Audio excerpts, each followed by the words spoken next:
the deal. If factoring won't work or is just difficult, we can use the quadratic formula. In fact, I should really point out, we can always use the quadratic formula. So the quadratic formula, we can always use the quadratic formula.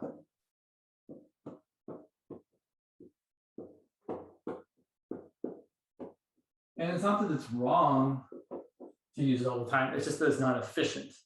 So sometimes it's just going to be easier to factor something.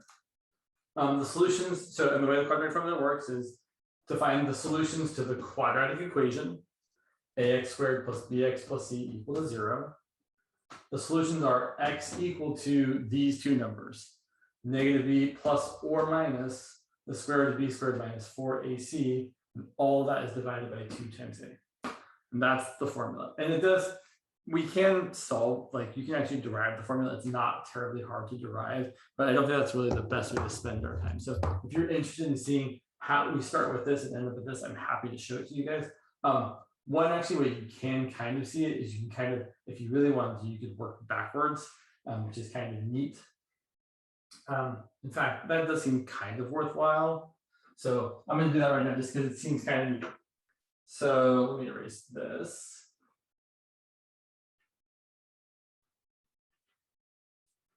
So you can work backwards from this to this by first multiplying both sides by 2a. So I've got 2a times x equal to negative b plus or minus the square root of b squared minus 4ac. And then you can add b to both sides.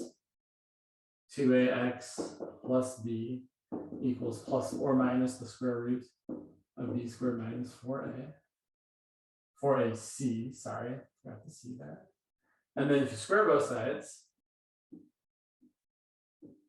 plus or minus doesn't matter when we square it, it's going to be positive.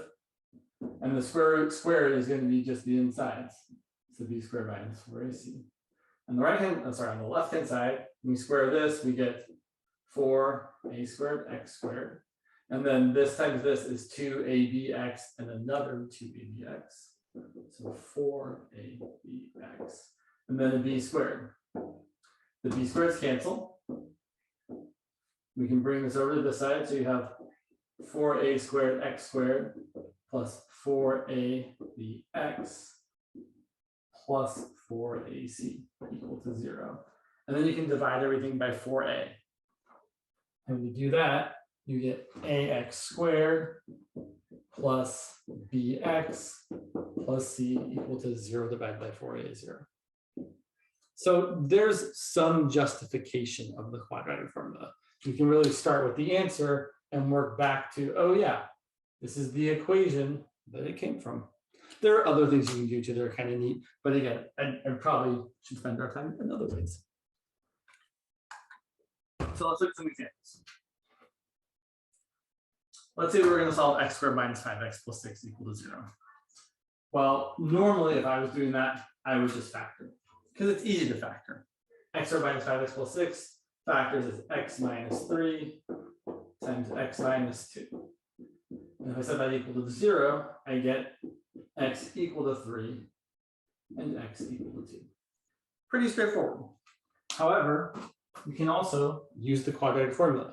It's usually a good idea to think about or maybe even write down what a, b, and c are. So in this particular equation, our a value is 1, our b value is -5, and our c value is 6. Right? A is always going to be the coefficient of x squared, b is always the coefficient of x, and c is always the constant term that doesn't have an x with it. And then if we use the quadratic formula, we're going to get x equal to -5 plus or minus the square root of -5 squared minus 4 times 1 times 6 all over 2 times 1. Usually I do some simplifying along the way. Like I would probably have just written 4 times 6 and probably just write 2 in the denominator since multiplying by 1 doesn't change anything. So it's going to end up being +5 plus or minus the square root of -5 squared is +25 minus 24 all over 2. So I've got 5 plus or minus 1 because the square root of 1 is 1 all over 2. So I've got 5 plus 1 over 2, which is 6 over 2, or 5 minus 1 over 2, which is 4 over 2. And that's exactly 3 over 2. Same answers. This felt like a lot more work. So my typical idea or thought is if you can factor relatively easily, you probably should. It's usually a good idea. The thing is, sometimes things that factor are kind of terrible to factor. For example, let's say we want to solve this quadratic equation. 12x squared minus 17x plus 6 equal to 0. This does factor. But I need to find numbers. Well, let's see. A times C is 12 times 6, which is 72. And my B value is negative 17. So I need to find ways to multiply the 72 that add up to negative 17. And there's a lot of ways to multiply the 72. Now, I know they have to both be negative to multiply to a positive number and add it to a negative number, but there still is literally a lot. I mean, like I could write them all down. Negative 72 times negative 1. Nope, that doesn't add up to negative 17. So really, I should really just be thinking about adding them.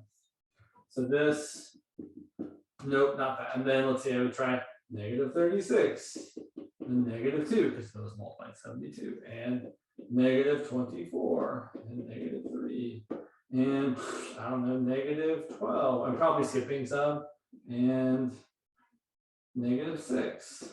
Still too big, right? All these are too negative. This adds up to negative 73, negative 38, negative 27, negative 18. But if I try negative 9 and negative 8, there we go. Those add up to negative 17. So you could factor this one by writing it as 12x squared minus 9x squared minus 8x squared plus 6 equal to 0. But it's a lot of work to get there. And then it factors, right? You can factor out 3x from the first two terms.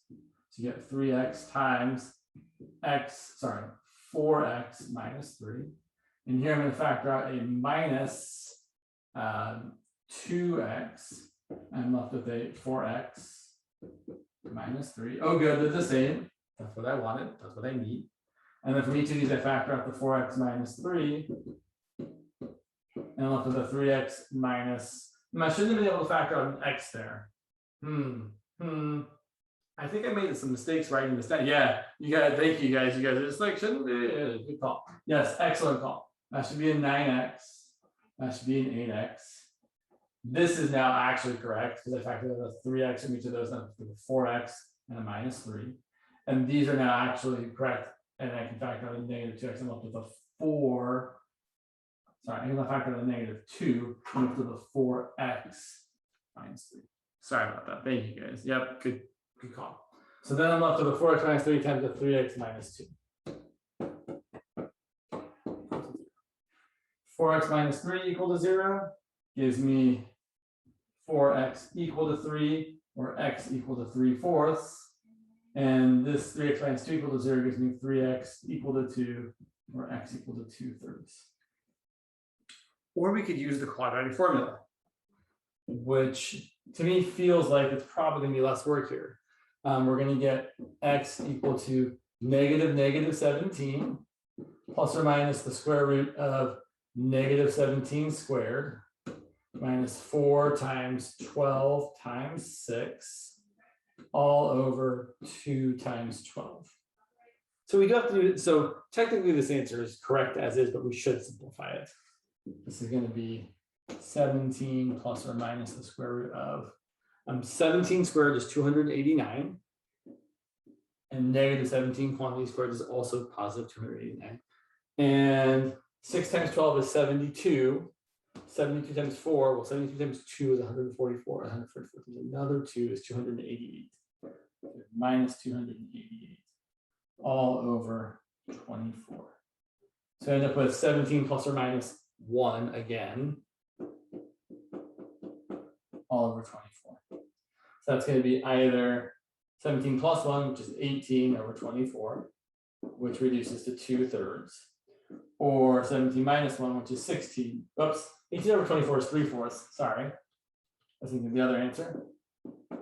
Or 16 over 24, which does reduce to 2/3, which are exactly the answers we got there. So again, if it factors, you can certainly factor it and find the solutions, but you can also use the quadratic formula. And it kind of really just depends on my usual kind of thought process here is to be like, well, I'm going to try and factor it, but if it seems like it's really terrible to try and factor it, I might just cut and run and go to the quadratic formula.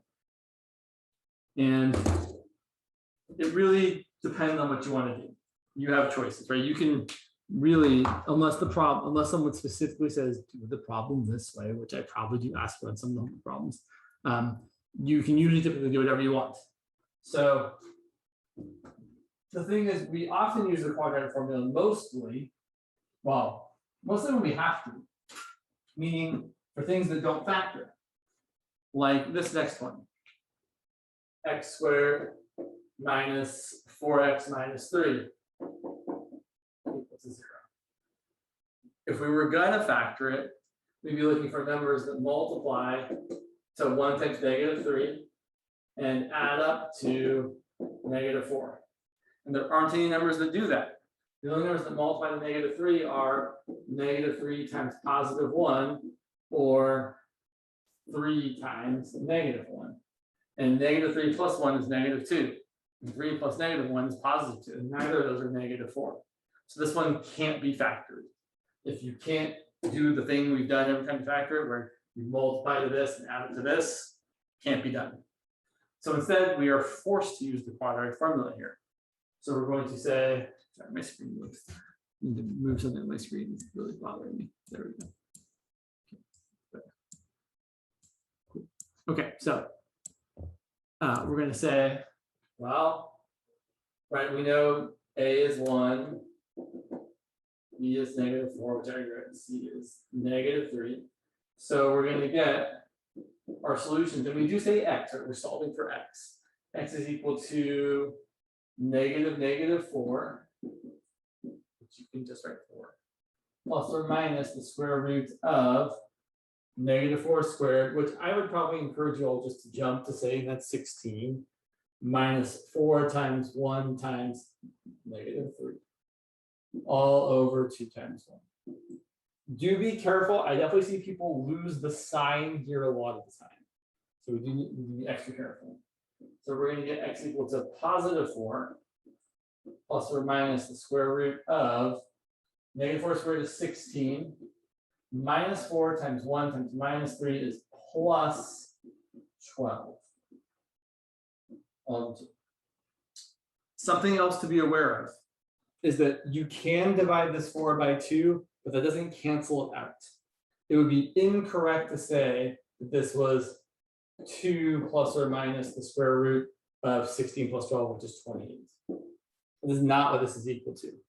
This is equal to 4 plus or minus square root of 28, all divided by 2. And then if you want, you can divide each of those pieces by 2. So a lot of people like to write this as 4 over 2 plus or minus the square root of 28 over 2.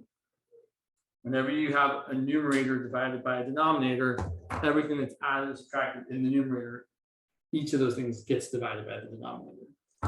So this is going to equal 2 plus or minus, and we can actually simplify that. The square root of 28 is the square root of 4 times 7. And the square root of 4 is 2.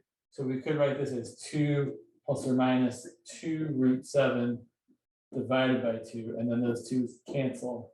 And your final, most simplified answer would be 2 plus or minus the square root of 7. And that's it. There's nothing more we can do. We're kind of stuck with it. So when you get, so I should really say, when you can't factor something and you have to use the quadratic formula because it doesn't factor, not just because it's hard, you're always going to get an answer that is irrational, right? We have a square root here that can't be, it's not a rational number.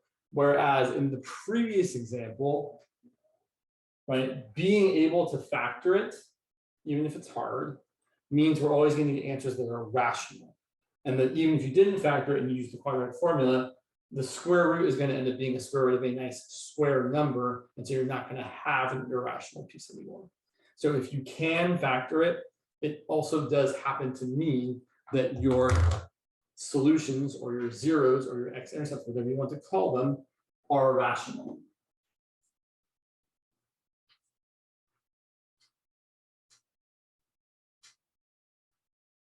Okay, let's do some more examples.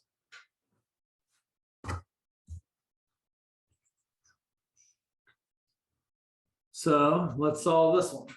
I want to solve x squared plus 3 plus 6x equal to 0. Now I'm just being annoying here, right? I've written this in the wrong way, or I should say it's not wrong, but it's the non-standard way.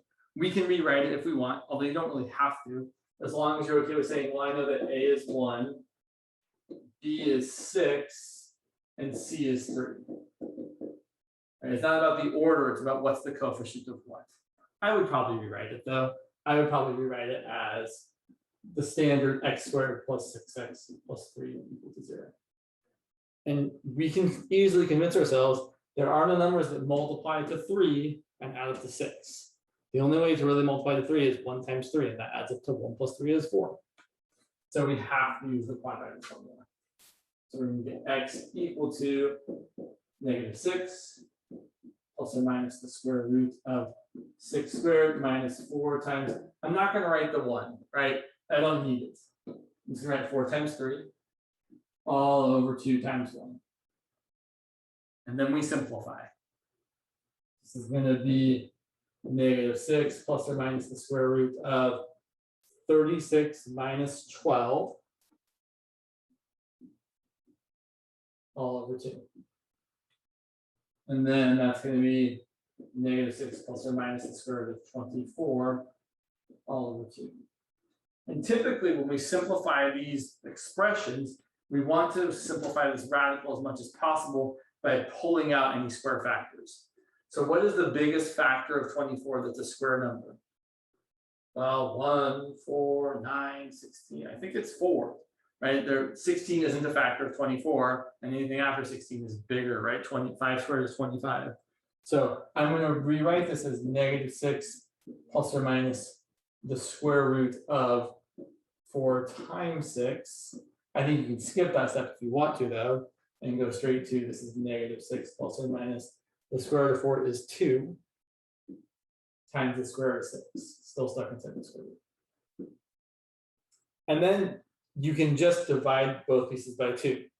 -6 divided by 2 is -3, and 2 root 6 divided by 2 is just root 6. So it's okay to jump straight to this answer and say it's -3 plus or minus the square root of 6.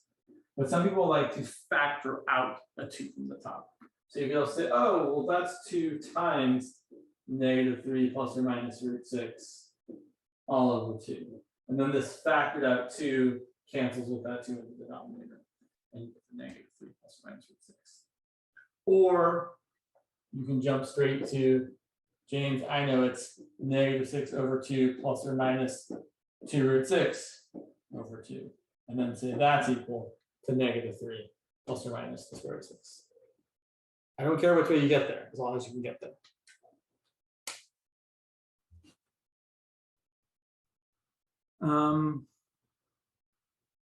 Sure.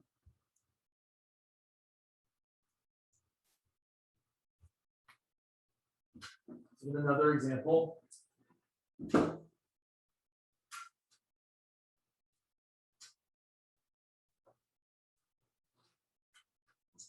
So let's see, I want to solve 2x squared plus x minus 5 equals 0. All right, so right, 2x squared plus x equals 5. So of course we want to first bring it all to one side. And again, I should actually point out, I'll get back to this actually. I always am going to make the choice, because it's easier, to keep the coefficient of x squared positive. So I'm going to make the choice to write this as 2x squared plus x minus 5 equals 0. Not, if I bring everything to the left, 0 equal to negative 2x squared minus x plus 5. Either way is technically fine. But especially if I'm trying to factor, which I know I'm not here, right? This doesn't factor. But if I was trying to factor, I especially have a problem with trying to factor with a negative. It just doesn't want to work for me. I'll talk about more though.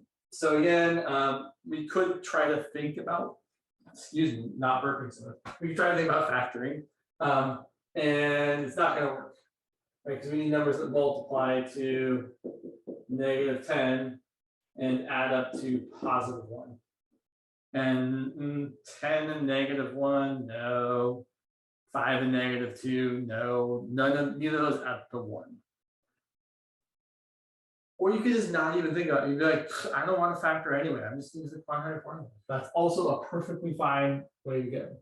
So our solutions are going to be negative 1 plus or minus the square root of 1 squared minus 4 times 2 times negative 5 all over 2 times 2.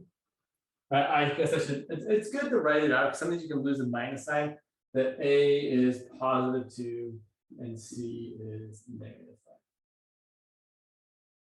And then we're just going to try and simplify this. It's going to be negative 1 plus or minus the square root of 1 minus 4 times 2 times negative 5. Let's see, 2 times negative 5 is negative 10, and negative 10 times negative 4 is positive 40. It is super duper important to get the sign of this part right. Right? It's always going to be a minus, but then you might have A or C or both being negative. So you need to pay attention to that because it's going to flip the sign back and forth. And then this is going to be negative 1 plus or minus the square root of 41 all over 4. And that's as simple as this one gets, because 41 doesn't have any square factors. In fact, 41 is prime, has no other factors other than 1 and 41. So there's no other simplifying we can do.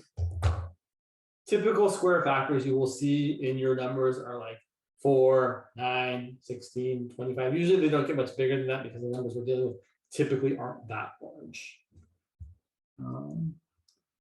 He says, oh, no, that's the next example, fine. Let's look at this next one, sure.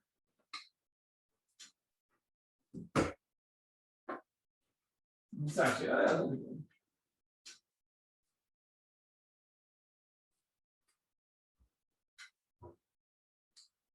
So let's say we want to solve 9x squared minus 12x plus 4 equals to 0. And we're just going to assume this looks too terrible to try and factor. We're going to jump straight to the quadratic. So I know that x is, well, let's see, I know my A is 9, my B is negative 12, my C is 4. So let's see here. I'm going to get x equal to negative 12, so positive 12, plus or minus the square root of negative 12 quantity squared minus 4 times 9 times 4 all over 2 times 9. And that's going to give me positive 12 plus or minus the square root of negative 12 squared is 144. And negative 4 times 9 times 4 is actually minus 144. Which is kind of interesting, right? You can either see this as 4 times 9 is 36, and 36 times 4 is 36 times 2 is 72, times 2 is 144. But the way I actually kind of look at this, which is, I don't know, 4 times 9 times 4 is really 4 times 3 times 3 times 4. But that's just 12 times 12, which is 144. So there's a nice little trick. I remember always being like, 16 times 9 is 144. Oh yeah, it is. It's just 4 times 3 times 4 times 3, which is 12 times 12. But the point here is that 144 minus 144 is going to be 0. So we have 12 plus or minus 0 over 18, which is just 12 over 18, which is 2/3. Which actually means we could have factored, well, actually we only have one answer. What does that mean? Well, it means that we could have factored this, and also there's only one unique x answer, meaning this would have factored as, Christian's going to factor as 3x minus 2 times another 3x minus 2. I knew it was going to be 3x minus 2 because I know I needed 2/3 to be a solution to this. And if I plug in 2/3, 3 times 2/3 is 2, and 2 minus 2 is 0. That's kind of the, so I want to kind of say more about that. Oh yeah, I got time. Right, so I kind of cheated. Not cheat. I used the information I had to be like, well, I know how this is going to factor. Now, it's not always super straightforward. I feel like this isn't even that straightforward. In fact, let's go ahead and we'll look at another example, and then I'll talk about how you can use your solutions from the quadratic equation, if they're rational, to find how the thing would have factored. This can be a little bit tricky. Well, let's actually look at an easy example first. Well, easy, maybe not the right word here. Yeah, let's look at a super easy example. Let's say we have x squared, I don't know, minus 4x minus 5 to 0. We could totally factor this. We're going to use the quadratic formula to make a point. So using the quadratic formula, x is going to be negative 4 plus or minus the square root of negative 4 squared minus 4 times 1 times negative 4. All over 2 times 1. This is going to equal 4 plus or minus the square root of 16 minus 4 times 1 times minus 5 is plus 20 all over 2, which is going to be 4 plus or minus the square root of 36 is 6. 4 plus 6 is 10. 10 over 2 is 5. 4 minus 6 is negative 2. Negative 2 over 2 is negative 1. Okay, here's the point I want to make. If 5 and negative 1 are our solutions, it means we know that we could have factored this as x minus 5 times x minus 1. Or as a normal person would write, x minus 5 times x plus 1. So if you know what the solutions are to a quadratic equation, and they happen to be nice integer or fractional rational numbers, you can find the factoring by kind of working backwards. If 5 is a solution, x minus 5 has to be a factor. If negative 1 is a solution, x minus negative 1 has to be a factor, because I want to be able to plug in 5 and actually have it be a solution. Oh yeah, 5 minus 5 is 0, and 0 times anything is 0. Similarly, negative 1 plus 1 is 0, and 0 times anything is 0. So that's kind of the point here, is that if you know the solutions, the zeros, whatever you want to call them, you kind of already know how it factors. But it gets slightly more complicated. And I know there's a couple questions. I think there are questions like, I forget which ones, 4A, B, and C on the next homework. I think of some stuff like this. So, brain. Yeah, let's look at this other example here. So let's say we want to solve 4x squared minus x minus 3 equal to 0. And I'm going to use the quadratic formula first, and then we'll talk about how it factors. So let's see here. I'm going to say my solutions are negative 1 minus plus or minus the square root of b squared, so negative 1 squared, minus 4 times negative 3, all over 2 times 4. So this is going to equal 1 plus or minus the square root of 1 minus 4 times minus 3 is minus 12 times minus 4 is positive 48, all over 8. So I end up with 1 plus or minus the square root of 49, which is 7, all over 8. 1 plus 7 is 1, sorry, 1 plus 7 is 8, and 8 divided by 8 is 1. And 1 minus 7 is -6, and -6 divided by 8 is -6/8, which I would probably then reduce that to 1 and -3/4. Okay, so those are my solutions to this quadratic equation, but they also help tell me how this thing factors. In fact, I might even start with this and work back to that. So here's what I mean. I know that I need x equals 1, I need x equals -3/4, which means I really need x minus 1 equal to 0. And I'm going to multiply both sides by 4. Well, so this is where things are going to be a little bit tricky.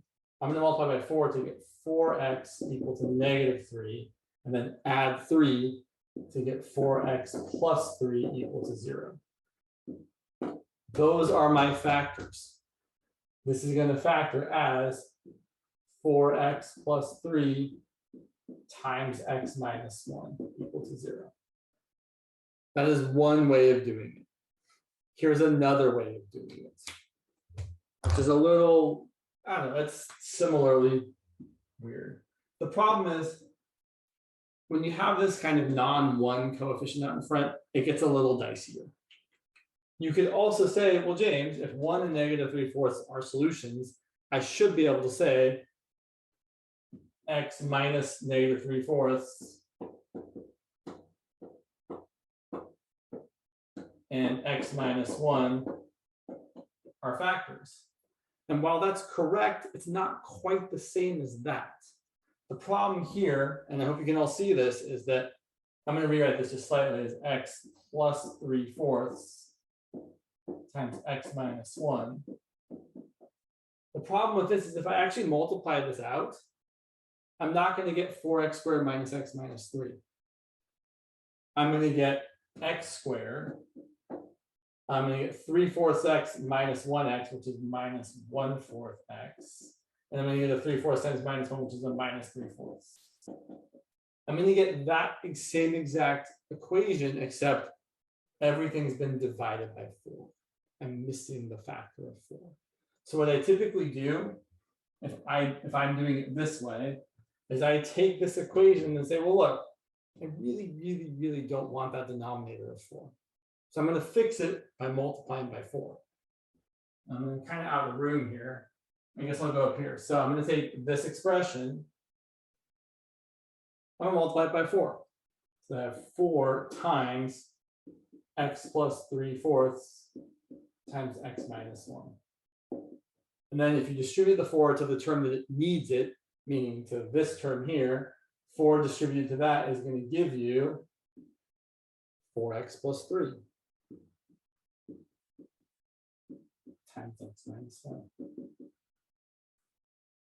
So if you know the solutions to a quadratic equation are nice rational numbers, meaning right, they're not square roots, you can always figure out how to factor the equation they came from without having to do all the work of factoring.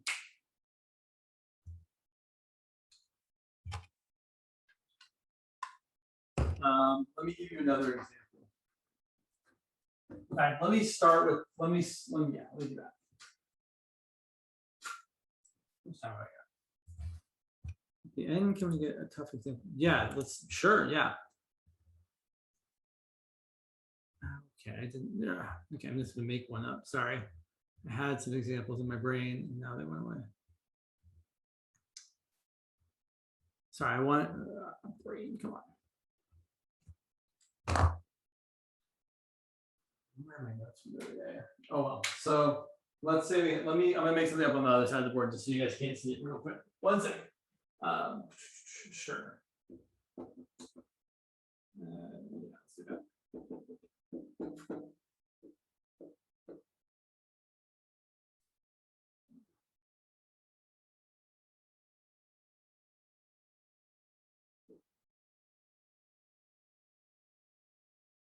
Okay, that's squared minus 4 plus 11x.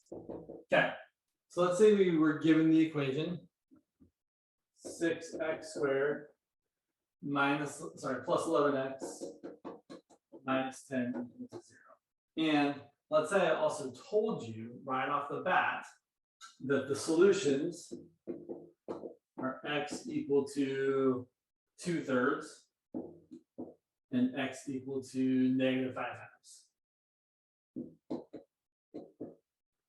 which we could totally find using the quadratic formula. I want to factor this.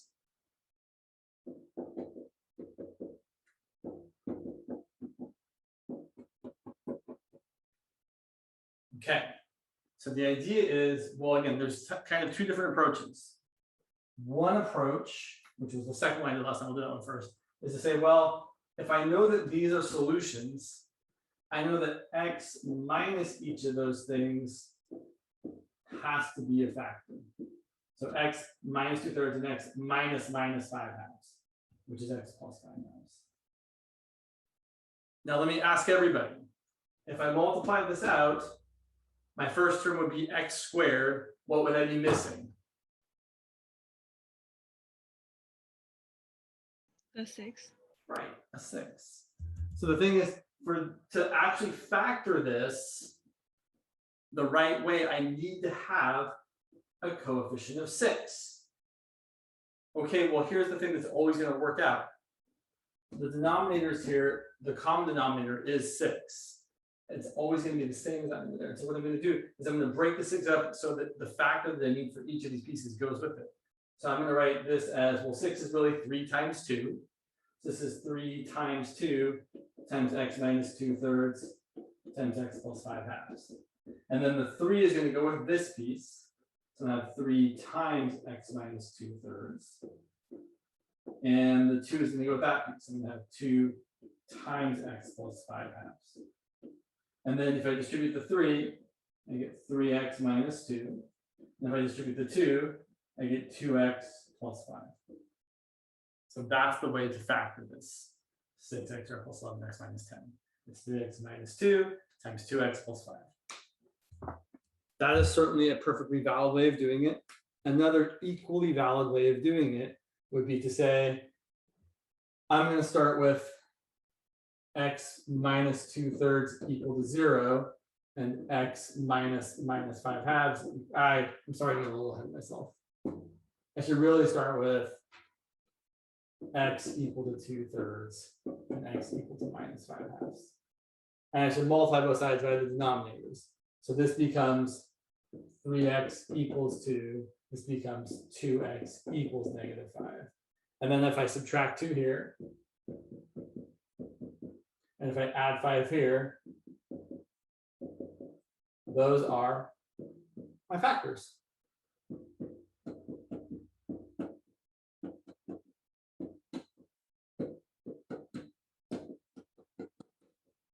You get the same thing either way.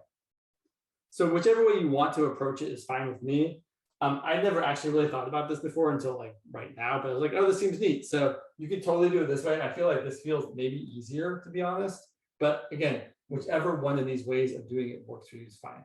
The reason I point this out is because there is like the last question on the homework that says, use this previous question where you already have the solutions to then do the factoring without having to do all the work of the factoring.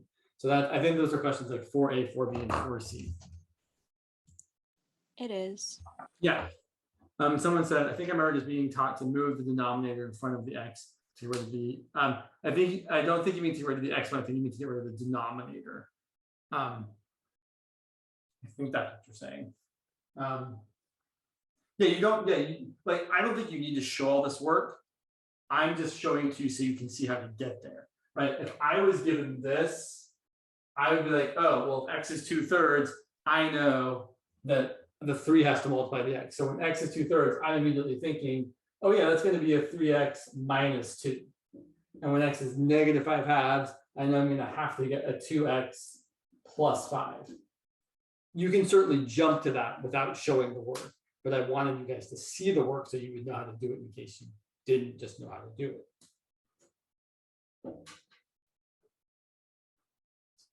Yeah.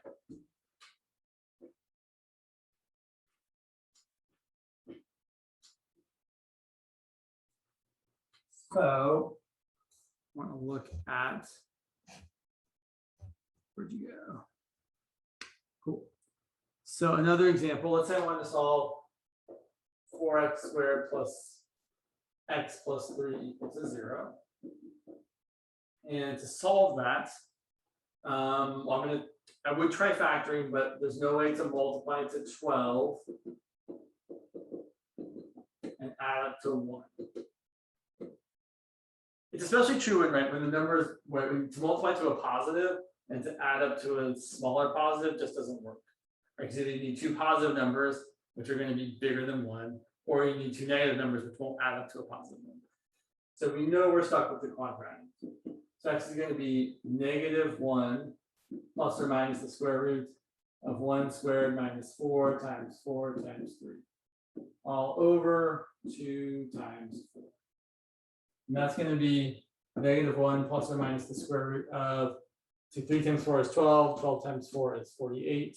So you get 1 minus 48 all over 8. And now we have a problem. We have -1 plus or minus the square root of -47 all over 2, or all over 8. And at this point, we are not going to be talking about quadratic equations that have imaginary or complex solutions.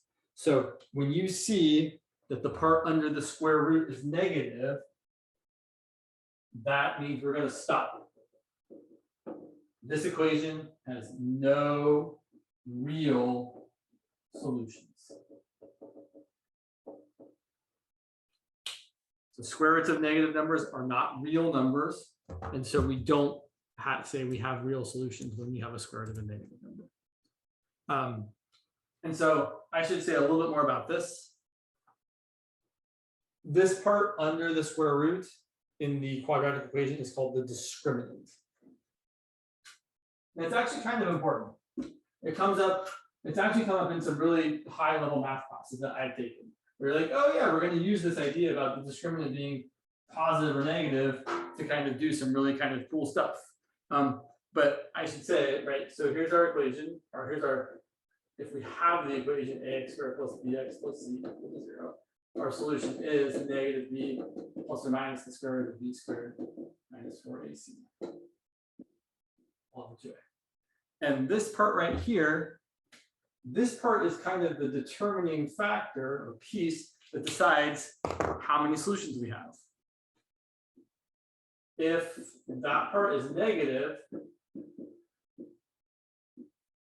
we have no real solutions.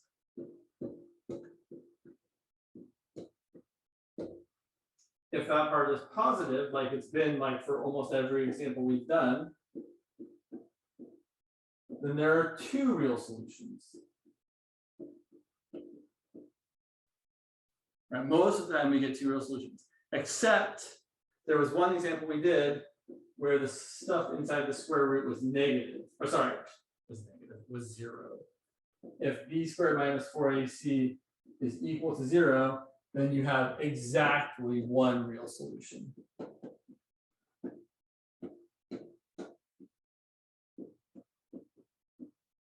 Which makes sense, because if that part's 0, your solution is just -b over 2a. And there's no plus or minus to give you a plus solution and a minus solution. I've done the dumb thing of covering up the chat again. Yeah. So I believe there are some questions on the homework that just ask you how many solutions does something have. So for example, I might ask you, how many solutions does x squared plus 2x plus 5 equal to 0? Not what are the solutions, just how many solutions? 0, 1, or 2. I should really say how many real solutions? 0, 1, or 2. And to answer that question, again, we're trying to be efficient. I don't want you to do more work than you have to. All we have to do is find the discriminant. So the discriminant is your b squared minus 4ac. And that's equal to, let's see, 2 squared minus 4 times 1 times 5. And I think that's going to be negative.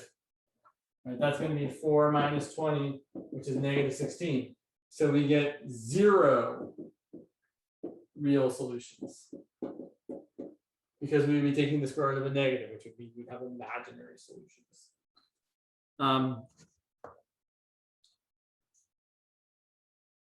What about, on the other hand, if we had x squared minus 6x minus 11 equal to 0? How many real solutions does that have? Well, let's see. B squared minus 4ac is negative 6 squared, so 36 minus 4 times 1 times negative 11. I don't actually care what this number is equal to. I'm going to get 36 plus 44, and I could really stop there because that number is positive, which means I'm going to get 2 solutions. So if you're just being asked the number of solutions, you don't actually have to use the quadratic formula, you just have to use the discriminant part. We could also find the solutions. Like the solutions of this would be x equal to negative 6 plus or minus the square root of, well, it's going to be the square root of b squared minus 4ac, which is the square root of 80 all over 2. And then we could simplify that and get, let's see, the square root of 80 is 16 times 5. So it's 6 plus or minus the square root of 16 times 5 all over 2, which is 6 plus or minus the square root of 16 is 4 times the square root of 5. And then 6 divided by 2 is 3, and 4 divided by 2 is 2. So those are our 2 real solutions. 3 plus 2 times the square root of 5, and 3 minus 2 times the square root of 5. And I will point out, they are both real, right? Irrational numbers are still real numbers. When do you get one solution? Is it when it's a perfect square? Yeah. So that's a good question. You do get one solution when you could factor it as a perfect square, but it's also when the discriminant is going to equal 0. So let me go ahead and throw one of those examples at you. But yeah, you're totally right. It's exactly when it's going to be a perfect square. So we could have something like, let me go something crazy here. Sorry, brain, 16x squared minus 40x plus 25 equal to 0. This is probably not a great problem to actually use the quadratic formula for, but I will point out if you find the discriminant, b squared minus 4ac is going to be negative 40 squared minus 4 times 16 times 25. And negative 40 squared is 1600. And 4 times 25 is 100, and 100 times 16 is 1600. So this means there's exactly one solution. And one easy way to see this is that you can't, well, not easy. One way to see this is that you can totally factor this. This does factor as 4x minus 5 times 4x minus 5.